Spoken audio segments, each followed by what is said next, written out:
Once upon a time, there was a little boy called Howard who loved writing stories. Little Howard dreamed of being a writer, and so he sat and wrote every night. But everything he wrote was fucking shite, yeah. Wubba-dubba-doo, wubba-dubba-doo. Worst writer in the world, worst writer in the world, worst writer in the world, worst writer in the world. He's a stupid, suck-ass, rubbish writer. So, Howard, you, last time you wrote a story called The End of the WuWuWorld, I think. That's I correct. think you'll find. Yes. And I split it into 2 episodes. Well done. So we've had a couple of weeks of Howard's first chapter. And then he threw the pen at me and said, it's my turn to take over. And I did, but I didn't necessarily do very well. Really? I think your challenge was seeing if you could do less than 10,000 words. And you said you'd only done like 1 or 2. Fucking nailed it. I think I did 3,000 in the end because I beefed it up a bit today. Oh, really? Yeah, 3,000 words is the shortest thing I've written for a long time. But that is partly because I had absolutely no ideas. I almost gave up at one point. I was like, nope, nothing going on in my brain. No ideas whatsoever. It's just going to be a Howard thing with no second part by me. But I did do, I mean, not a good idea, but I did a thing. Who knows? That's okay. And I haven't read it, so I don't know if it's good. I put so little work into it. And you're never going to read it. True. So you'll never know. Can you? I also did not do a plot so far. So can you remember what happened in your chapter? I want to say yes. But that would be dishonest. So somebody called Derek Jonington, right? Yeah, that is a good name. Works behind the scenes on Jack's Turkeys. Yes. But he dreams of a better life and being something good in a different story by Howard Long. Yeah. And Gret Benchleaf turns up, of course, obviously. and says, you can... I don't know what he says, actually. But anyway, Derek Jonathan's like, no, I'm going to go and do my job. Yeah. And he goes to do his job, but he finds that the stormtroopers have been and they have turned Jack into a crispy corpse. Oh, well, then he got the Time Pigs pyramid and had to go and save the WuWuWorld. He had a choice, right, of going. He had a choice of going to Password Rapunzel. He was going to Rapunzel, Coville, or Password Palace, and that was where you left me with the 3 choices of where to go. Well, I think I know where you would go immediately. Immediately go to Password Palace, of course. Coville, obviously. Where else? Coville. Oh, is it? I mean, you know how much I love Coville. You'd never go to Coville. All right, so yeah, as I said, I had no ideas for this, and so I really was going to give up. But I was just like, I don't know what to do. I think because you'd said, you don't have to do anything. It's fine if you don't do it, and this would just be a thing I did. And I thought, yeah, that's true. And it was a really good thing that you did, and I really enjoyed it. But it somehow I just didn't have any ideas what to do. Nothing was kind of igniting in my brain. And then eventually I was like, no, I'm being a wuss. I'll just sit down and write something. So I did, and that's what this is. Hooray! I didn't spend very long on it, and that's why it's short, because there's partly the reason it's short. When I do a Gret Benchleaf chapter, I come up with the idea first, and that's why they tend to be long, because the idea gets out of hand and complicated. And then when I write it, I add more things, and then it turns out to be 10,000 words long at least. But with this one, I started with 0 ideas. So this is like a Gret Benchleaf chapter if you take the plot and the main character out and are just left with the guffing around. This is the extra 3,000 words that makes my chapters too long. Well, this is why this one was hard, which is why Gret Benchleaf turned up in mine pretty quickly, because what are you going to write about if Gret Benchleaf's not anything? Yeah, I should have done that. Yeah. Or maybe you did. Maybe you were like, fuck that guy going off in that pyramid. Let's just follow Gret in the DeLorean.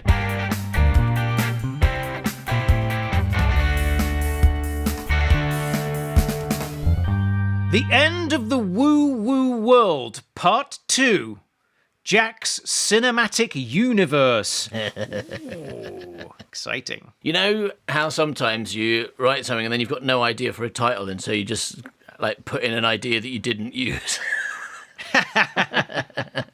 Great good. Yeah, so don't get too excited about Jack's cinematic universe, everyone, because that is the only mention of it. I wrote one bit that I cut out was just a bit where I did Jack's turkeys, but with Marvel characters. It was like right. It was like two of the turkeys. So you did write loads, but then you just this cut is it the all. only bit that I cut because it was really boring. Two of the turkeys got bitten by a radioactive spider and developed superpowers. It was like, but I would look back and like none of them were funny. So except the one where one of them got in a car, that was funny. One of them got in a car, but apart from that, they were rubbish. So I cut it. The Secret Diary of Howard J.J. Long, aged and 3/4. Yeah. Once upon a time, there was a splendebi dozy, hot, spicy, brain on fire, creative, melon genius called Howard Long. Hooray for Howard. That's right, listener. It was me all along. Oh, because I'm Howard, right? Yeah. You wrote this. It's confusing. Yeah, but I'm writing for you to perform, you see. I'm writing in your voice. I have spent a lot of time. Once upon a time, there was a splendebi dozy, hot, spicy brain on fire, creative melon genius called Howard Long. That's right, listener. Which voice, though? That's right, They all work listener. better than that one you pretend is your real voice. But yeah, no, I that's thought- right, listener. It with me all along, Howard Long. I thought, you're reading it, and sometimes you find it difficult to read things I've written, but if I write it in your voice, which I should be familiar with because I've been reading your stuff and listening to you for years, Yeah. so I should be able to do that, then maybe it'll be easier for you, is what I'm thinking. I should use my narrator voice, shouldn't I? Once upon a time, there was a splendebi dozy, hot, spicy, brain on fire, creative melon genius called Howard Long. Hi, narrator. Hello, Howard. Oh, what are Bit of you improv. doing with that gun, Howard? Ow! Fucking stop reading my diary, you bastard. Roar. And Howard shot a dog for some reason, but I was fine. That's right, listener. Okay, once upon a time there was a splendebi dozy, hot, spicy, brain on fire, creative melon genius called Howard Long. That's right, listener. It was me all along. Coming in your house, hiding in your cupboards and criticising the origin of your beans. That's right, coming in your house, hiding in your cupboards and criticising the origin of your beans. Ooh, what's this? A tin of Waitrose posh beans? I must be in an upper-class mansion. Ooh. Probably I'm in the king's house, but, like, in his bean cupboard. I'm in the king's bean cupboard. I'm in the king's bean cupboard. How did I get here, you ask? Well, here's a surprise for you. I didn't, because I'm not actually in the king's bean cupboard. I'm in yours. Ooh. As previously mentioned, inspecting your beans. And what's this? The label on these Waitrose beans is peeling away at the side. What's that underneath? Another label? No! They're actually Aldi beans in disguise. I've been touching Aldi beans. I've been contaminated. I'm working class now. Mr. Cotton will never give me 19 out of 20 ever again. True, that is true. Footnote, this is true. Because Whoops. Told you I hadn't read it.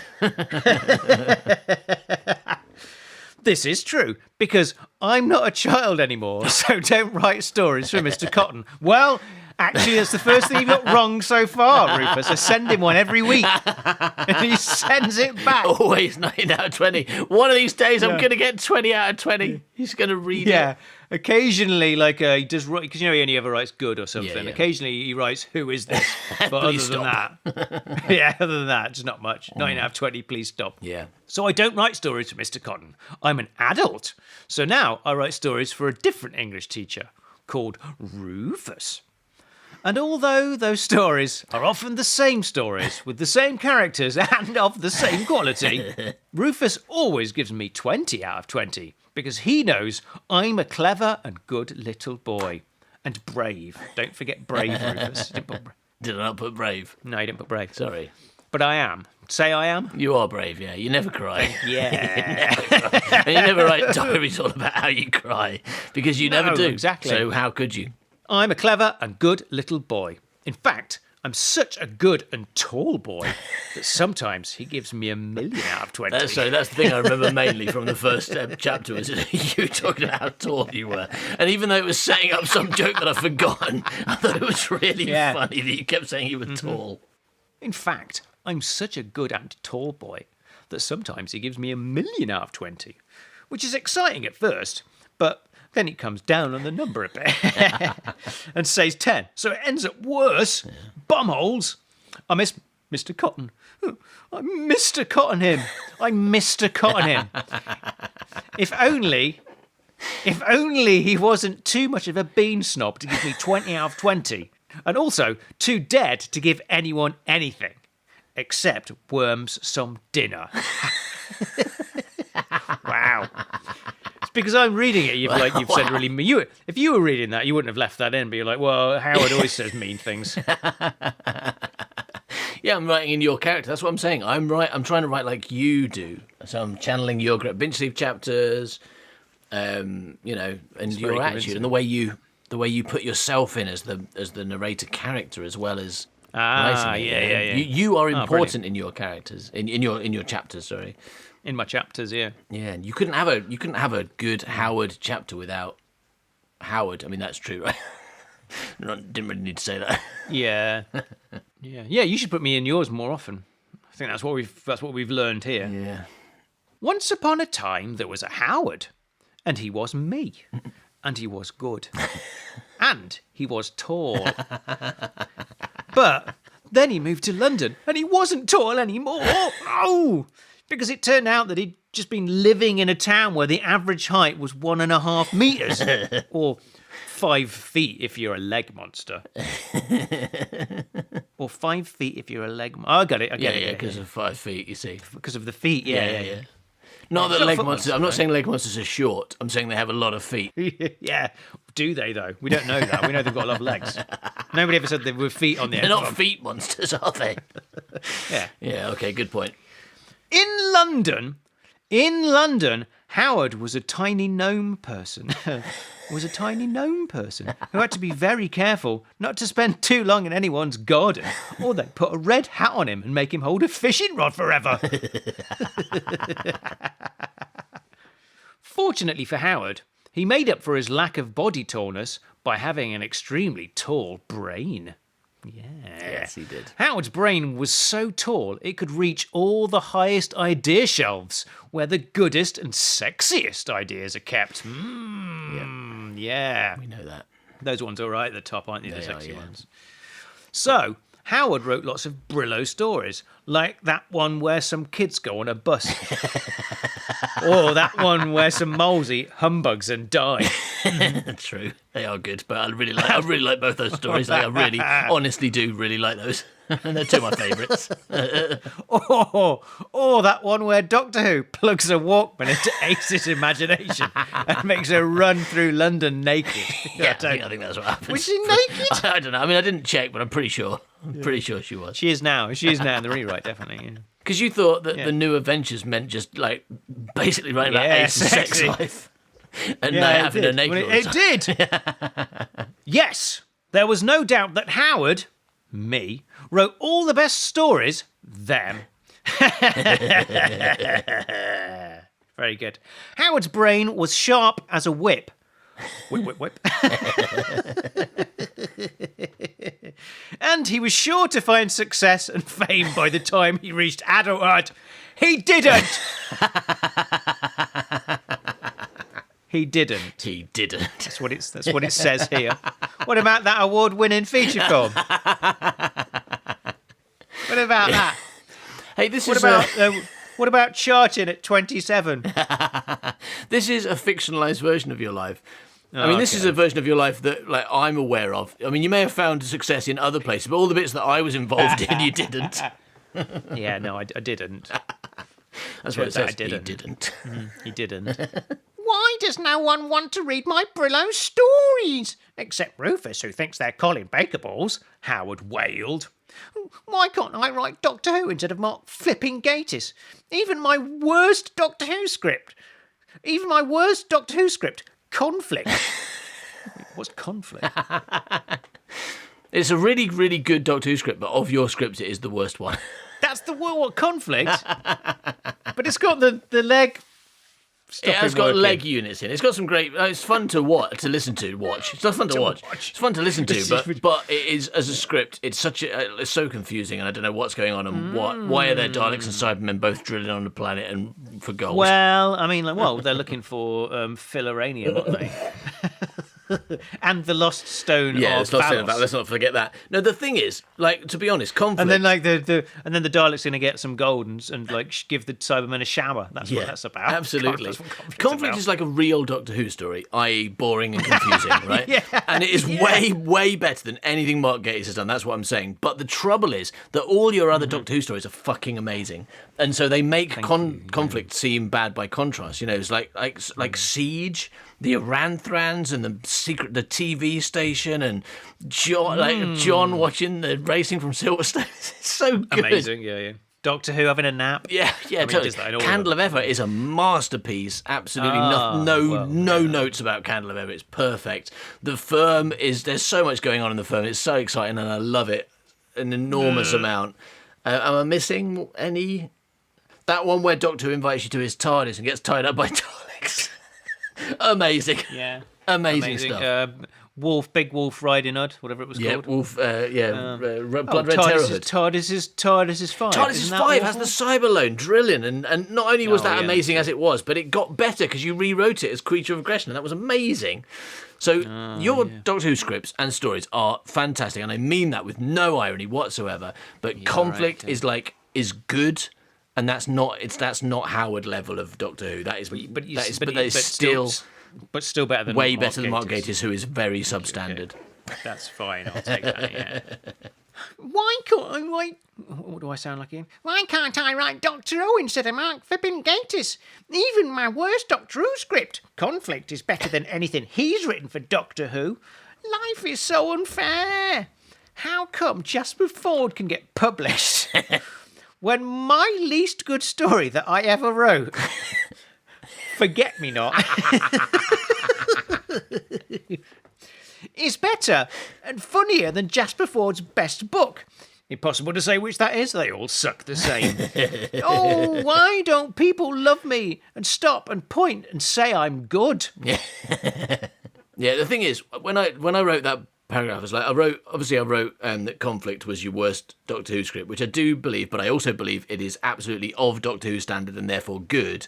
But it's just not spectacular like your other ones, right? But then when I had to say what your worst story was, I couldn't decide. I was trying to think seriously, like, what is it? Am I going to choose one of your short stories? And I kept thinking of them, like, everyone I thought of was like, no, but that's brilliant. And then that one's brilliant. I'm sure that's quite damning, isn't it, then? That one's brilliant. They're all amazing. You could have said, like, The Quarrel. So you're saying that The Quarrel is better than Forget Me Not? No, what I'm saying is I chose Forget Me Not in the end because I thought it'd be funny to choose that one. Not because I actually think it's your worst one, right? Because I absolutely could not decide on one that I could use as a bad example of a Howard Long story because Rufus, think they're all fucking amazing, you see. That was the problem I had with trying to write that joke. Yeah. It is the worst one. It probably is the worst one, but it isn't. It isn't the worst podcast because that's the thing. I have such good, really well performed. Yeah, I have such good memories of it because we had a great time reading the script, didn't we? I really like that story because do you want to have a look at my plate collection? One plate collection. We put that killer bear was in it. All the things that were missing from the movie. Yeah, the bits you accidentally missed because you were in a rush. You only had 2 days to write it, so you forgot to put a killer bear in. Killer bear, yeah. Massacring the Japanese tourists. Yeah, foolish of you, but you can understand. Only had 2 days. Oh, why don't people love me and stop and point and say I'm good? Several people stopped and pointed and said Howard was good. That's not enough, Howard shouted. I don't just want people to say I'm good. I want them to worship me like a Jesus. Why does no one worship me like a Jesus? Said Howard's best only friend, Mr. Fluck. I could worship your penis Penis? I'm James Bond today. You can't do Fluck James with a Bond. script, can you? No. Or at least not a script that I wrote. Said Howard's best only friend, Mr. Fluck. Yeah, that's his name, Mr. Flack. I could worship your penis if you wants me to. All right, but could you do it quickly? Mr. Fluck worshipped Howard's penis quickly. Well, that didn't make me feel like Jesus at all. Complained Howard. Would you like me to crucify your penis? Said Mr. Fluck. I could nail your penis to a plank of wood.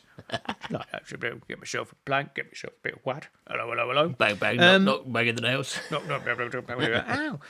The problem isn't that my penis isn't nailed to a plank, Mr. Fluck. Well, why did you say it was then? I didn't. You did? You said, "Rah, why is my penis attached to a plank of wood using a nail? Is there no one who will nail my penis?" That's what you said. Howard got out his famous gun and shot Mr. Fluck in the head.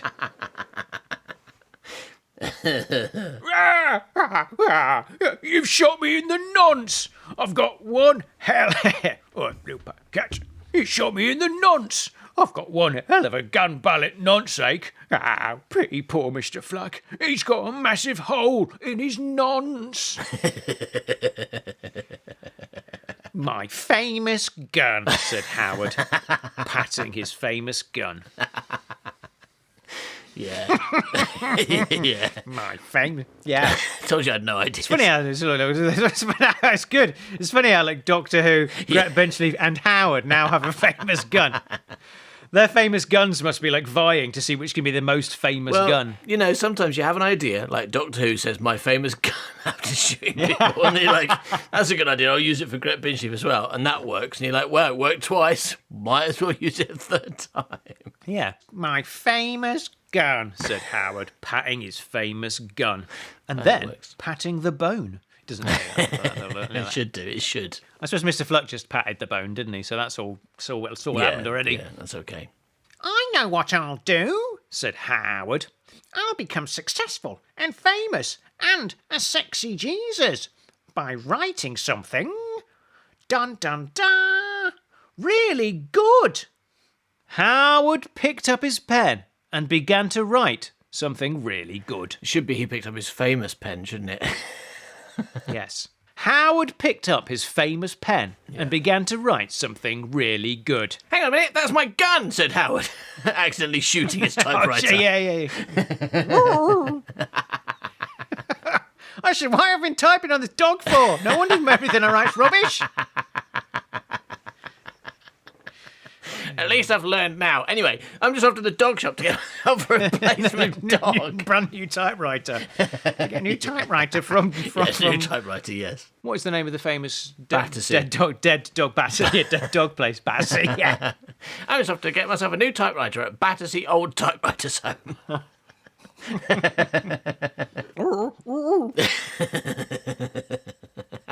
Howard picked up his pen and began to write something really good. Ginger Bee Sting 3. The office was non-linear. Piss, piss, chuppa, chup beans. The Dorking house balked a pea-fingle and porgled in the wub-mactory with a nari a sheesty dockle funklard. Dodeca funklard. The nary with the Dorking house balked a pea-fingle and porgled in the wub-mactory with nary a sheesty dodeca funklard. Excellent performance. That is exactly how I imagined it. So the office was non-linear. Piss, piss, chuppa, chup beans. The Dorking house balked a pea-fingle and porgled in the wub-mactory with nary a sheesty dodeca funklard. Oh, Henry, I do beans your penis. I do beans your penis like and wee elevator. Will you go up to the top floor and wank while thinking of me, pork bonker? Because it's non-linear, you see. The office was non-linear, so this is Ginger Bee Sting, but non-linear. Yeah. Non-linear, it's very good. No one else could whiff like you, Sally Edmead, said Henry, whose penis looked big when it was in Sally's small car.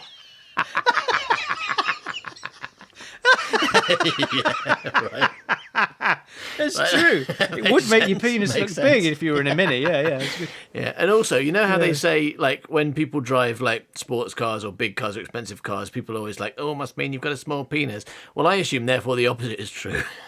And anyone who's in a small car has a massive penis. Yeah. It's just what's it called? It's ratios, isn't it? It's Ratios, yeah. Famously ratios, that one. Ratios. Ratios. My famous ratio, said Howard, patting nothing. No one else could whiff like you, Sally Edmead. Said Henry, whose penis looked big when it was in Sally's small car. Should we get married? Said Sally. Yes, but not to each other, Said Henry. I don't know what voice Henry has. That's good. No, I like that. I like that. He's had several. Yes, but not to each other, Said Henry. I've always wanted to get married to a dog with whiskers and pauses. It is. It's very appropriate. Yeah, it is. Clearly, I was thinking that voice when I was writing it. Oh, yes, I've always wanted to marry my granddad. Ooh, but after time travelling to the past, so I can be my own mum or something. When Henry's penis was ready, they fucked again. Then they cried because their worlds were grey and hopeless and they would never be allowed to marry a dog. True. Then they fucked again. Because sometimes when life gives you lemons and you have no idea how to make lemonade, then the only solution is to fuck the lemons. Ooh, sharp. Ooh, ow, my penis. Why did I fuck that lemon? Will I never learn? My penis is unhappy. Spoopy boobs. Because, right, people always say, when life gives you lemons, make lemonade, right? I haven't got a fucking clue how to make lemonade. If life gives me lemons, I've got lemons, and that is the end of that. That's true.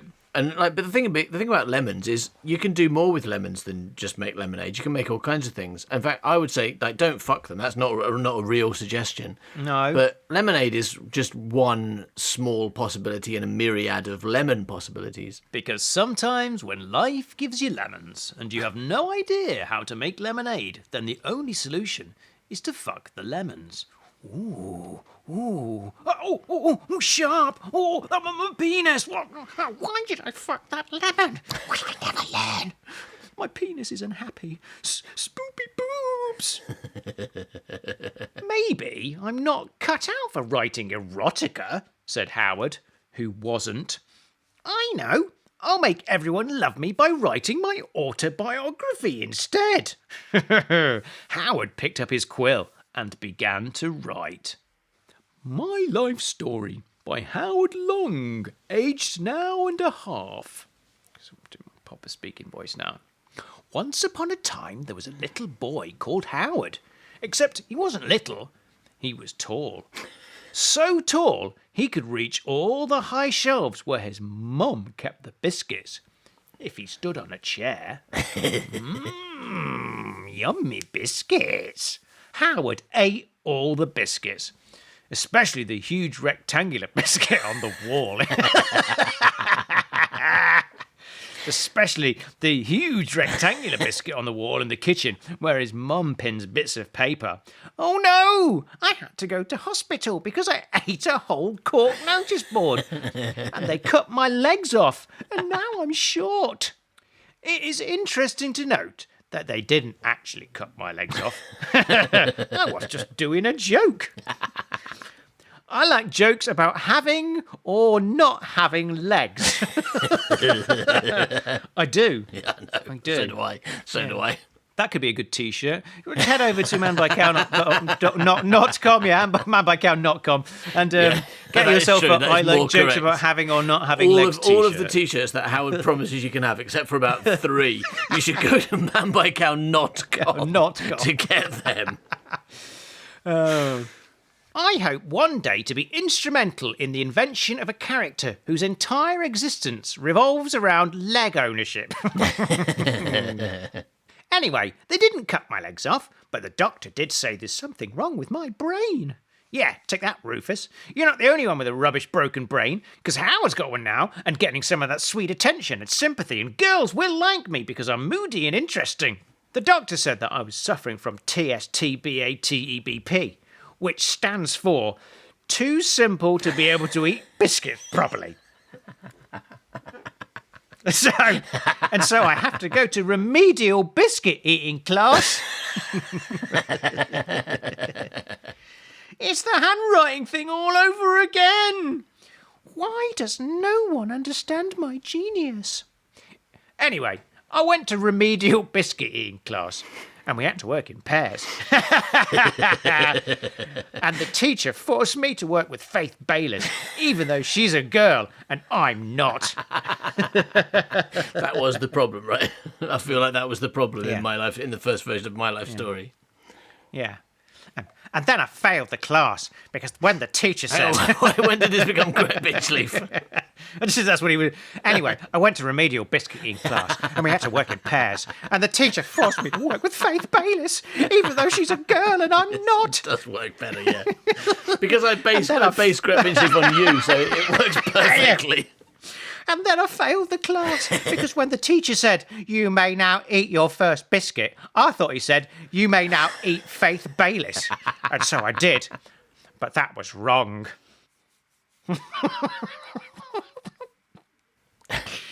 But the worst part was that when I ate Faith Bayless, she was holding my dog, Lieutenant Wagalot. Oh, and I accidentally ate him as well. My favourite dog, dead as a dog nail. I was so upset about my dead dog, I decided to take a leaf out of John Wick's book and murder everyone in the whole world. Brilliant. Okay, so last night I watched the latest John Wick movie. Right? Yeah. Have you seen it? Yes.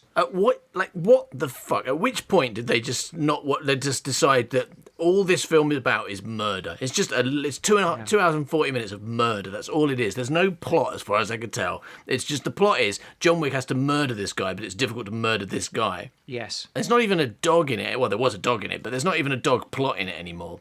There's like a token dog in it. I watched it and I was I was really drunk at the time as well, though.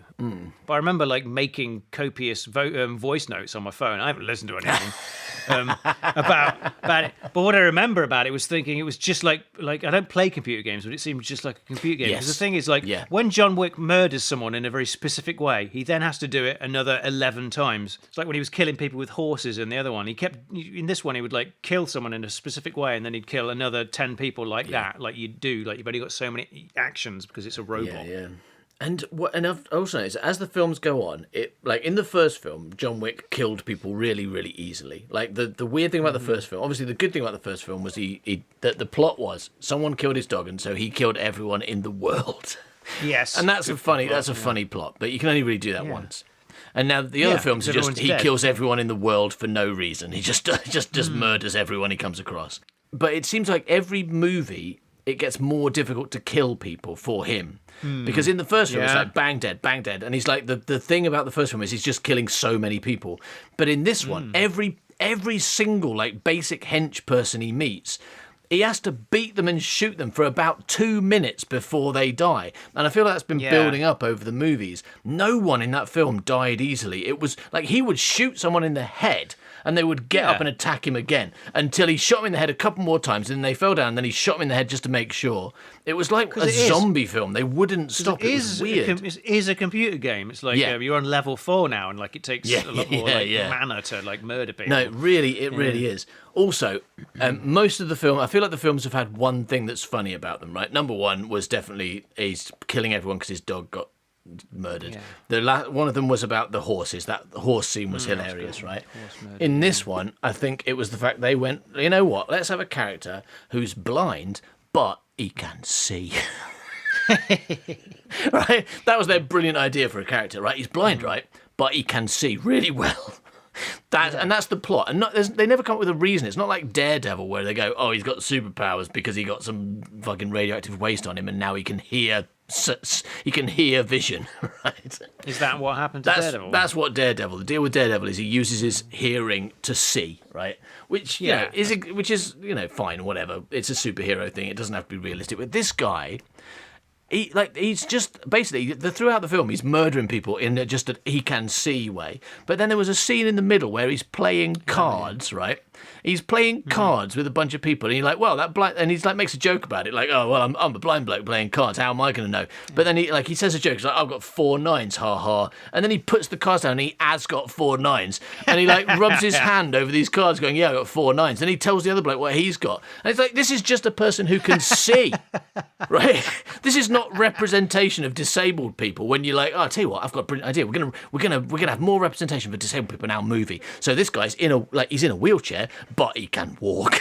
It's like, well, that's not a disabled person anymore, then, is it? What you want is a person in a wheelchair who doesn't have to be really good physically, because that's not what he's defined by. You got a blind character; he doesn't have to be able to see really well. He's got other skills. You don't have that's the whole point of disabled representation. Is it doesn't have to be all about his disability. But when you go, yeah, okay, but our representation is that he's blind, but his sight is really good, it just emphasises the fact that you think it is all about his sight. And the moment you have a blind character, that's all that matters, because he's magic vision man.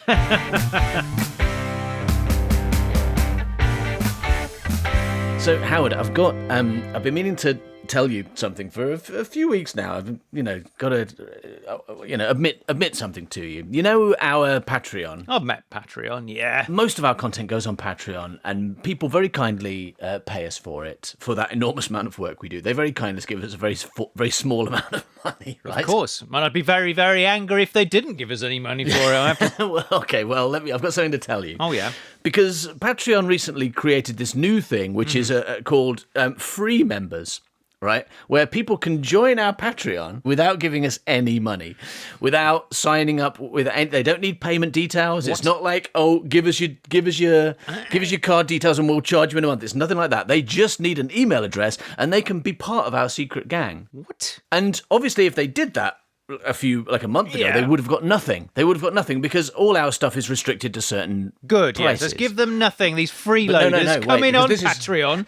They come on Patreon from not Patreon, and they say, like, "Oh, can I have a free thing?" Yeah, but they didn't do that. But then, you see, what I did was I made loads of our episodes free, right? So if you, the listener, join up to our Patreon as a free member, there's a collection called Free Members, which currently has 18 posts in it. Rufus, there's something called the Worst Writer in the World podcast that you're listening to right now. If you don't have to sign up, over you get 200 of free stuff. Do they need me or free stuff? But there's all those people who listen to the Worst Writer in the World, and every week we're like, all you need to do is give us $2, really just once, and you can have loads of stuff, and they don't. Right? That is too expensive for them. Yeah. And so this is for all those people who are just too cheap to give us $2 once, let alone once a month, right?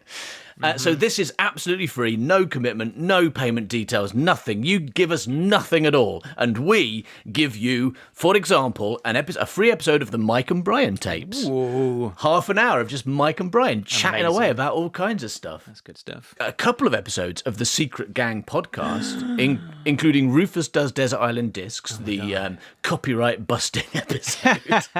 Nice. Not just for Batman villains and weirdos, and that's, I think, where we do some like riddles and stuff, amongst other things. They're like an hour long, or more than an hour, and we just talk about all kinds of different things on them. So it's like Worst Writer, but without the story. It's the good bits of Worst Writer show, Some people are saying, yeah.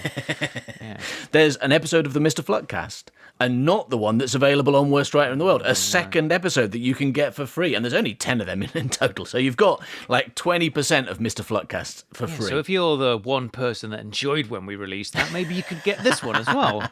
Yeah. Absolutely. There's a couple of live streams that we've done. There's one of the crowd-written adventures where we got everyone in the gang, or everyone who wanted to write a bit of a Gret Binchley story, and then we read it out, including bits by us, called The Adventure of the Spooky WuWu Tower. Right? And that's a 2-episode thing as well. But the best thing about it is lots of chapters of Gret Binchley that are not available anywhere else. For example, you can get chapter 1 of Gret Binchleaf and the Adventure of the Time-Bending Men. Yeah, amazing. You can get the first chapter of Gret Binchleaf and the Adventure of the Infinitely Big House. First one of that as well. Okay, yeah, all right. You can get the Adventure of the Missing Leg, which is a live Gret Binchleaf episode. You can get the first chapter of the Adventure of the Glow-in-the-Dark Chickens. First episode of that one, is it? I see. You can get the first chapter of Steve Krabs and the Adventure of Making Crabs Go Big, a Gret Binchleaf adventure. You can get the first chapter of Who Killed Gret Binchleaf, and you can get the first chapter of the most recently finished book, Murder on the Melon Express. I'm sensing a trend there. Now, colour me cynical, but like you said that, like, you know, this was all free and everything, but it sounds like what you're trying to do is like get me hooked on Gret Binchleaf. Yeah, absolutely. Like some kind of drug pusher. Of course I am. Of course I am. That's exactly what I'm trying to do. But the great thing about those drug pushers who give you free stuff is they give you free stuff, right? And then it's your choice whether you get addicted to it or not. And if you do, that's a lot of fun to be had too. Like basically, I've got a free gram of cocaine. That's going to be a fun night for me. That's not bad. That is a good quality grab, because he's not going to give me bad stuff trying to get me hooked, is he? This dealer, right? Yeah. So I'm taking that. I'm having a good night, and then I'm going to make an informed decision about whether or not I want to start paying for more cocaine or not, right? But also, you know, Gret Binchleaf stories, to be honest, they're not that, like, you know, then they don't make a lot of sense. Like, it's not like you can listen to chapter 1 of any Gret Binchleaf book, and it's not like, oh, I must find out what happens next. It's just a load of jokes and fun, right? Like, you could probably listen to those chapter 1s in order, and it would make as much sense as any Gret Binchleaf book. Right. And so when I join, like, how do I hear everything? If you go to patreon.com/manbycow/collections. Oh, yeah. And then you choose free members. That's just a list of all the free episodes. So you don't need to scroll through. It doesn't have to be complicated. They're all there in a single list. I've organised that already. So go to patreon.com/manbycow/collections and sign up as a free member right now. Get access to all that stuff. And then when we get to the end of this episode, in a very short amount of time, you won't have to wait 2 more weeks for the next one, because there'll be loads of stuff for you to listen to right flipping now. Brilliant.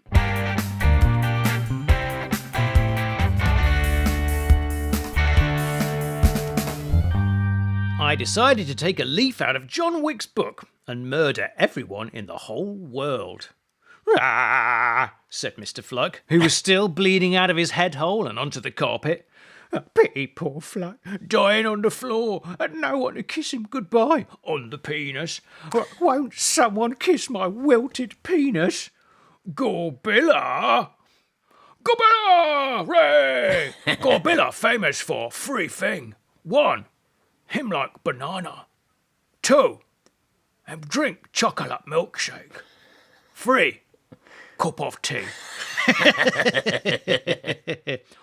Cup of tea. Gorbilla not famous for kissing dying man on the penis. Good point, said Mr. Fluck. Colin, will you give my penis a snog? No, Mr. Flucker. I think I'll wait for you to bleed out and then try to escape this basement you've got me chained up in. Ah, Howard, said Mr. Fluck, hopefully.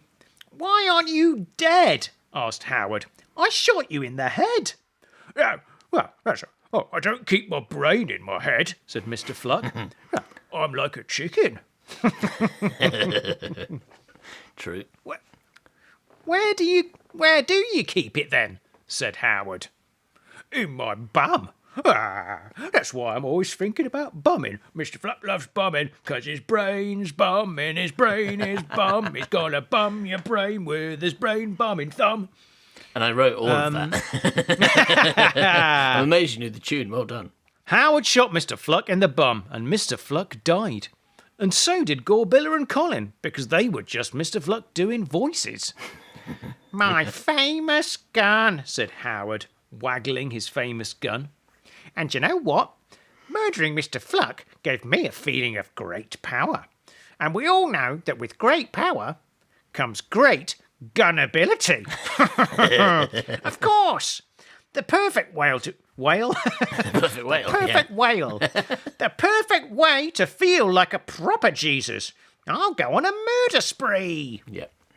But Howard was a bit worried that if he walked out into the streets and started righteously murdering his conservative and liberal Democrat voting neighbours, he'd pretty quickly get fingered by the Rozzers and slammed up in jail. And Howard didn't want to go to jail. Well, not only because no one had used the word jail in 150 years. You've got to see the spelling. You should have been there. You should have been there, everyone. I spelt it the way you would because I was writing like you. Yeah, that's how it's spelled. G-A-O-L, we all know. Because no one had used the word jail in 150 years, and so going to jail would involve being taken back in time and banged up in a Victorian hell prison. No one's putting me in time jail, said Howard. I've got a perfect plan. I've got to warn you. I don't know how wise it is. I don't know. Keeps going to turn up. Okay, voice. Yeah, fuck it. No one's putting me in time jail, said Howard. I've got the perfect plan to commit all the murder I want and never get caught. I won't murder people in the real world. I'll murder them in the woo-woo world. I created them, I can murder them. And I'd like to see PC Andrew Wilkinson try and stop me. Said PC Andrew Wilkinson. What's all this gun murder going on here then? Howard shot PC Andrew Wilkinson, but it was okay because PC Andrew Wilkinson was actually an orangutan in disguise. Yes, that's true. And you never know when he might evil stare at you. Good point. And that's why we haven't kept in touch with him. Howard shot PC Andrew Wilkinson, but it was okay because PC Andrew Wilkinson was actually an orangutan in disguise, and you never know when he might evil stare at you. Howard lay down on his bed, holding on to his famous gun, closed his eyes, and entered his mind palace. Yeah. My mind palace, said Howard. The impenetrable maze where I keep all my secrets and Brillo ideas locked away behind hundreds of doors. Yeah, I thought it was called Pathworth Palace, said Derek Jonington. Where did you come from? Jack's Turkeys, said Derek, confusingly. I just arrived in my tard pig. Apparently, what is it? How does he say WuWuWorld? The WuWuWorld. The WuWuWorld. I just arrived in my tard pig. Apparently, the WuWuWorld is in danger from a mysterious villain. I've got to save it. A mysterious villain, eh? Said Howard. Someone who's going to gun murder everyone in the WuWuWorld. Yeah. Someone who's going to gun murder everyone in the WuWuWorld. But I'm going to stop him. Good luck with that, said Howard, and shot Derek Jonington with his famous gun. My famous gun, said Howard, stroking his famous gun. Then Howard found himself in front of 3 doors. Behind the first door was a gold cyberloan with a massive drill. Howard shot him. He's shooting me! He's shooting me! Shouted the cyberloan. He's shooting me with his famous gun. Help me, Dalek Dog! But Dalek Dog couldn't help because Howard had shot him with his famous gun. My famous gun. Behind the second door was Tom Baker Doctor Who and Jamie. Oh, shitting hell, said Tom Baker Doctor Who. It's Howard Long, and he's wielding his famous gun. Oh, you don't think his gun is shooters, do you, Doctor Who? Said Jamie. Using his famous gun. Quick, John, said Tom Baker Doctor Who. We'd better snag. We'd better snog. Pardon? If we snog... If he snog, he will think we're just a couple of high school students playing tongue Monopoly in the corridor by the lockers. Tongue Monopoly? Yes, you are the top hat, and I am the dog. Oh, and you landed on my Trafalgar Square, so my dog stuck his Piccadilly up your old Kent Road. Yes. Tom Baker Doctor Who kissed Jamie John on the lips. No, said Howard, then cried and rang his dad. Accuracy. Yeah. Dad. He whimpered. Tom Baker Doctor Who just kissed a woman. Although it might have been a man in a skirt, but it doesn't matter which because I'm not a bigot. I just think Tom Baker Doctor Who shouldn't be kissing people who aren't me. Can you come and pick me up, please? Sorry, Howard, said Howard's dad. I'm a bit busy drowning puppies at the moment. Can you pick yourself up and drive yourself to Corville? No, I never learned to drive or ride a bike or walk particularly well. All right, well, thanks for calling. Your mum says... All right, well, thanks for calling. Your mum says your podcast's rubbish. Bye! I assume that's how phone calls to your dad end. yeah. Howard's dad hung up the phone and went back to murdering puppies with their cute pauses and noses. Howard cried for 10 minutes. Are you two still snogging? Said Howard. Yes. Oh, said Tom Baker Doctor Who. And it's very gad. It's giving me a marylebona. Howard's penis grew confused. So Howard shot Tom Baker Doctor Who and John using his famous gun. My famous gun, said Howard, licking his famous gun. Howard turned at last to the third door. Because he's in Password Howard turned Palace, at last. remember? And Yes, the first yeah, door was I the know, side I know, and the yeah. second door was Tom Baker Doctor Who. Tom Baker Doctor. No, I know. It's just I've bigged up everything, so it's on a different page the next time. Okay. Howard turned at last to the third door.